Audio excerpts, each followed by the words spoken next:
Hello guys, मैं हूं कृष्ण और आप हैं मेरे साथ मेरे YouTube channel the Gurukul learning 772 पे। बच्चों, मैं आपको ये बताने जा रहा हूं कि कुछ वीडियो है जो आप लोग देख रहे हैं मेरा। तो बहुत सारे बच्चे कुछ कहीं कहीं कमेंट कर रहे हैं कि जो एकलव्य जो ये हमारा जो स्कूल होता है वो शायद जंगल में होता है, वहाँ पर सुविधाएं होती नहीं हैं और कोई सिटी के अंदर नहीं होता है। तो ऐसी बात नहीं है। कुछ बातें हैं जो आप लोगों को जानना जरूरी है इस स्कूल के बारे में, क्योंकि आप टीचर बनने वाले हो, आपने पेपर दिया है, डीबी हुआ है और अपॉइंटमेंट लेटर का आप वेटिंग कर रहे हो। तो मैं कुछ बातें हैं जो आप लोगों के साथ शेयर करना चाहता हूँ कि जो स्कूल है क्यों स्थापित किया गया था, इसका उद्देश्य क्या था और आगे क्या योजना है। इस योजना का जो उद्देश्य था, सबसे पहले आपको बता दूं कि ये अनुसूचित जनजाति के बालक एवं बालिकाओं के लिए आवासीय शिक्षण संस्थाएं स्थापित करना मेन उद्देश्य था इसका, और उस उद्देश्य के पूर्ति हेतु समस्त जो सुविधाएं उनको प्रदान करना। इन संस्थाओं में अध्ययनरत जो भी बालक एवं बालिकाओं के शैक्षणिक, मानसिक, शारीरिक तथा सांस्कृतिक एवं नैतिक विकास की गतिविधियों को बढ़ावा देना भी है। अनुसूचित जनजाति के विद्यार्थियों को गुणवत्तापूर्वक शिक्षा उपलब्ध कराकर सामान्य जाति के समकक्ष लाने की कोशिश है। इसके अलावा विद्यार्थियों में प्रतिस्पर्धा की भावना जागृत कर प्रतियोगी परीक्षाओं में सफलता प्राप्त करने हेतु सक्षम बनाना मेन उद्देश्य है। इसमें क्या है कि जो बच्चे इसमें सम्मिलित होते हैं, एक्चुअली उनकी पेपर लिया जाता है, कॉम्पिटिटिव एग्जाम होता है, जिसे आप केबीएस में जानते हैं, एनबीएस में सेम सिस्टम है। इसमें भी एकलव्य आवासीय विद्यालय में कक्षा 6 में 60 सीट होता है, 60 सीट के मानसिक विद्यार्थियों को चयन परीक्षा के माध्यम से प्रवेश इसमें दिया जाता है। और ये डिस्ट्रिक्ट वाइज होता है। जैसे पहले तो ये स्टेट वाइज हर स्टेट में जो जिलेवार जो वैकेंसी होती थी बच्चों के लिए, तो वहाँ पर बच्चे फॉर्म फिलअप करते थे। तो एक जहाँ पर ये स्कूल होता है उसके अंदर जो बालक या बालिका है दोनों मिलाकर भी कई बार होता है तो 60 से ज़्यादा नहीं हो सकता है। मतलब 60 से ज़्यादा बच्चे एक क्लास में नहीं हो सकते हैं दोनों मिलाकर। या तो कहीं पर ऐसा भी है कि सिर्फ बालक बालक ही है, कहीं पर ऐसा भी है कि सिर्फ बालिका बालिका भी है, कई बार क्या कोएड भी है, 30 बालक और बालिका, तो इस तरह से है। तो आपको मैं बता दूं, जो चयन है तो इस तरह से बच्चों का चयन किया जाता है इसमें। और जो सीटों का जो आरक्षण होता है इसमें किस बात को महत्व दिया जाता है तो आप सुने। एकलव्य आदर्श आवासीय विद्यालय जो अनुसूचित जनजाति वर्ग के विद्यार्थियों के लिए है, विद्यालय में प्रवेशित सीटों का आरक्षण भी उसमें होता है। कैसे होता है, तो अनुसूचित जनजाति की जो विशेष पिछड़ी जनजाति है, अनुसूचित जनजाति में भी पिछड़ी जाति होती है, तो उसमें जो विशेष पिछड़ी जनजाति है जैसे कमार है, अबूझ माड़िया है, पहाड़ी कुरबा है, बिरहोर है, बैगा है, पंडो है, भुंजिया है, इनकी सब कास्ट है कि विद्यार्थियों को सबसे पहले उसमें प्राथमिकता दी जाती है। इसके अलावा अनुसूचित जनजाति के दिव्यांग विद्यार्थियों हेतु 6% में अलग से रिजर्वेशन होता है। इसके लिए जिले मेडिकल बोर्ड द्वारा उनको जारी प्रमाण पत्र प्रस्तुत करना होता है। उसके बाद स्पोर्ट्स कोटा जो होता है उसके अंतर्गत 20% ऐसे आदिवासी बच्चों के लिए आरक्षित होती है जिन्हें खेलकूद के क्षेत्र में उल्लेखनीय जिन्होंने प्रदर्शन किया हो उसके लिए।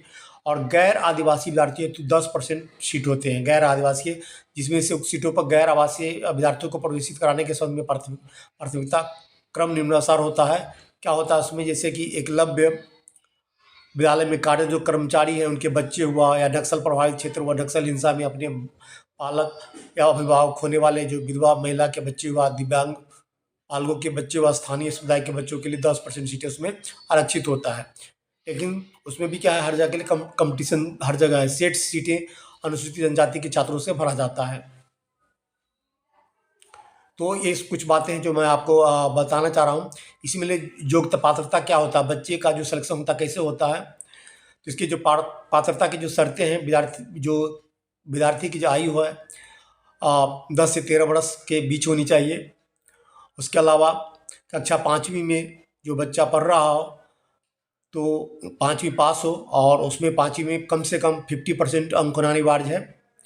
और वह उस राज्य का मूल निवासी होना चाहिए, जिस स्टेट में वह फॉर्म फिलअप किया है वह उस राज्य का मूल निवासी होना चाहिए। तो जो आवेदन पत्र होता है, आवेदन पत्र जो जो डिस्ट्रिक्ट का जो कलेक्ट्रेट ऑफिस होता है वहाँ से निकलता है, और जिनको ज़रूरत है वहाँ से लाकर अपना वो फॉर्म फिलअप करते हैं। ऑनलाइन भी होता है और ऑफलाइन भी पहले सिस्टम था इसमें, तो वो जमा करते हैं। फिर इसका नाम एडमिट कार्ड तैयार किया जाता है, और बच्चों को जो पेपर होता है आपको बता दूं, परीक्षा का जो माध्यम जो है हिंदी माध्यम होता है। और जो बच्चों का पेपर होगा इसमें 4 पेपर बच्चों का होता है, जो 100 नंबर का होता है। आपको बता दूं, जैसे गणित के जो क्वेश्चंस होंगे वो 25 नंबर के होते हैं, और अंक भी 25 ही होता है। इसलिए अंग्रेजी के भी 25 होते हैं, हिंदी के 25 होते हैं, पर्यावरण के 25 होते हैं। इस तरह 100 नंबर के क्वेश्चन होते हैं, और जो बच्चे इसमें भाग लेते हैं और जिनका इसमें चयन होता है नहीं, तो उन बच्चों का सिलेक्शन कर लिया जाता है। उसके बाद मैं आगे जो आपको शॉर्टकट में आपको बताना चाहूँगा, इसमें छात्रावास की इसमें सुविधा होती है। तो छात्रावास में क्या सिस्टम आपको बताता हूँ। एकलव्य आदर्श आवासीय विद्यालय पूर्णतः आवासीय शिक्षा संस्था है। विद्यालय में प्रवेशित छात्र छात्राओं को छात्रावास में निःशुल्क आवास एवं शिष्यवृत्ति की राशि में से भोजन की व्यवस्था की जाती है। शिष्यवृत्ति एवं अन्य सुविधाएँ जो है जो आप को मैं बताने जा रहा हूँ। आप ये देखिए, जैसे कि जो शिष्यवृत्ति 12,000 रुपया प्रति वार्षिक एक बच्चे को है, एक बच्चे पर है। पोषण जो आहार है उसपे 3,000 रुपया वार्षिक है पर स्टूडेंट। और तीसरा अलग अलग है, जैसे कि गणवेश है, 2 सेट कपड़ा 1500, उसके अलावा स्कूल बैग है 500 रुपये का एक, टी शर्ट शॉर्ट्स ब्लेजर है नहीं, सब अलग है 300 फिर है 1000। मतलब जूते मोजा अंडरवियर सारी सरकारी इसमें सुविधाएं प्रदान करती है। बनियान टॉयलेट बेल्ट जितने भी हैं, आप ये समझ लो कि टूथब्रश पेस्ट नारियल मतलब सारी सुविधाएं हैं उसमें बच्चों के लिए। तो हाई स्कूल स्तर तक आपको 3,000 रुपया प्रति विद्यार्थी पड़ता है, एक बच्चे पर 3,000 रुपया हाई स्कूल। और जो 10+2 के बच्चे होते हैं उस पर क्या होता है, औसत जो होता है एक बच्चे पे 4,000। इसके अलावा बच्चे अगर घर से स्कूल छुट्टी में जाते हैं तो उसको साल में 400 रुपया अलग से खर्च दिया जाता है, और फिर 200 रुपया उनको अलग से फिर और दिया जाता है। और जो मेडिकल है उसमें मेडिकल भी 250 रुपया प्रति वर्ष दिया जाता है। एक बच्चे पे जो खर्च है वहाँ पे 26,750 रुपया खर्च है एक बच्चे पर साल में। और विद्यालय में क्या होता है, कंप्यूटर भी है, विज्ञान लैब है, पुस्तकालय के साथ साथ भावन खिलाड़ी छात्र छात्राओं हेतु क्रीड़ा सामग्री, ये सब सारी सुविधाएं वहाँ पर उपलब्ध होती है।